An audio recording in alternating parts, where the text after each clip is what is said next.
End of day 2 at the Dragon Edinburgh Cup, supported by Aberdeen Asset Management here at the Weymouth and Portland National Sailing Academy.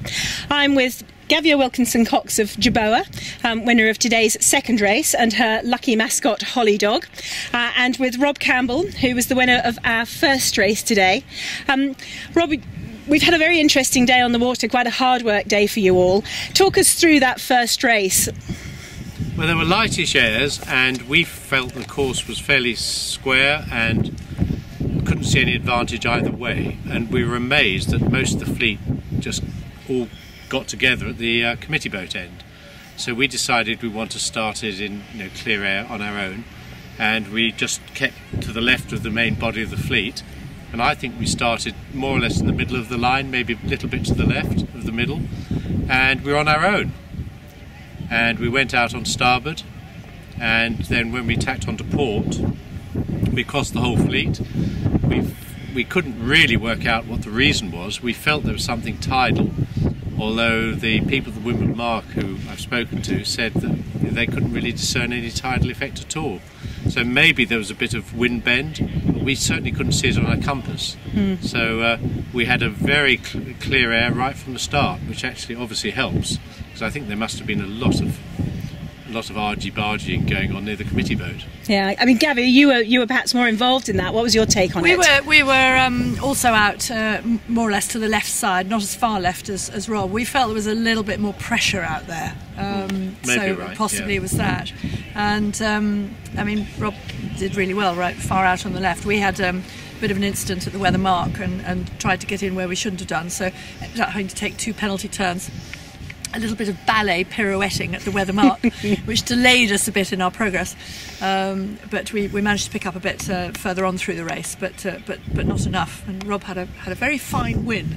Yeah, I mean, once we were away, it was clear, and it was a relatively short you romped race, away. So it was relatively easy to stay in first position. So. Yeah, you did a good one. So give it a second race. Yes.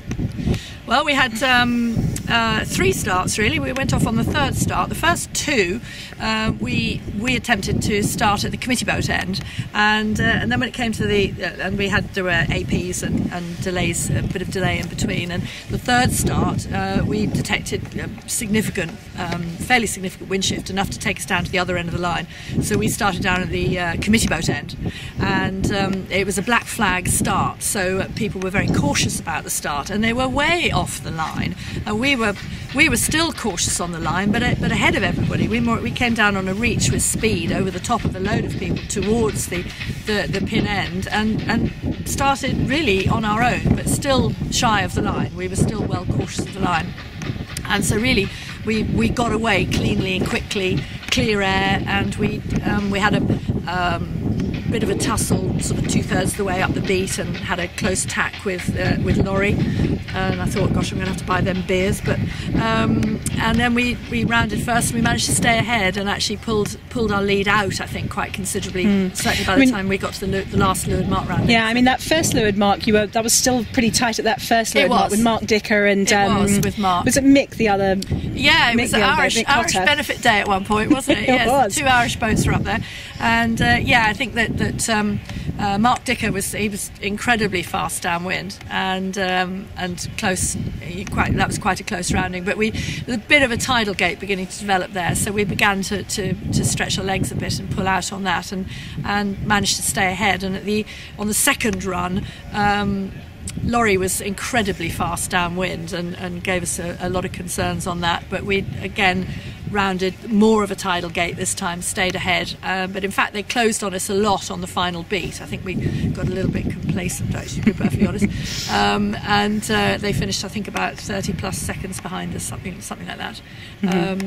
But it was maybe more, I'm really not quite sure, but it was nice. We managed to keep ahead and keep our nose ahead, so it was a fun day on the water. Of course. I must say the weather here was fantastic. Yeah. I mean, it's perfect sailing. The tidal influence was minimal, that's for sure. Yes. Yeah. And you couldn't have a better location, frankly, for dragon sailing. Absolutely fantastic. I mean, certainly looking ahead to the Worlds, how do you feel the facility is shaping up? I mean, this is very much a test event for the Worlds, and what are your thoughts as we look ahead to that? Well, if you look at what Dragon sailors actually look for and what they complain about when they're not happy, it's things like the trailer boxes being close to the boat so they can keep their sails and their tools there.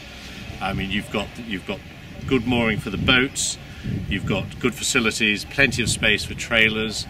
You've got a good bar up there. I mean, frankly, as a location for World Championships, I don't think it could be bettered.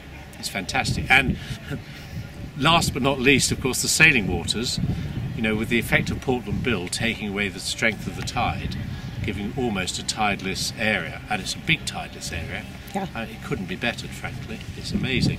Great. I think it's very exciting. We're very fortunate to be able to offer a World Championship at the Olympic venue a year after the Olympics. There's really nowhere else that can offer that. So that's a the fantastic infrastructure they opportunity. put in for the Olympics, we're getting the benefits of. Yeah. That's right. Yeah. Well, we've got 2 more days of sailing ahead of us, 2 more races plus a cruise race. This evening, our overall leader is now Laurie Smith, who's got 24 points. We've then got Klaus Diedericks on 29. Gavia, you're 31. Immediately behind you are Amy and Julia Bailey, and then also Paul Ricard Høy Jensen, who are sharing 32 points. What are your thoughts going into this next couple of days? Well, we have 2 more championship races, 3 more races, because the second race tomorrow is the traditional cruise race that's always sailed at the Edinburgh Cup. But 2 more championship races, and we don't yet have the discard coming in to count, so that will shuffle around the top boats quite a bit. But some have got big discards, some have got fairly small discards. I think if the discard came in now, we'd go considerably down the list, so we've got to work hard at the next 2 championship races, and we'll do our best, and I'm sure we'll have another 2 fantastic days of sailing, so I'm looking forward to it. Bring it on. Discard comes in tomorrow with the 5th race, and the forecasts of good winds for tomorrow and Friday. Fantastic. So in fact, you know, we're almost certain to get all 6 races in, which is wonderful. Great. Yeah. Well, thank you so much for joining us tonight, guys, and good luck for the next 2 days. Thank you very much.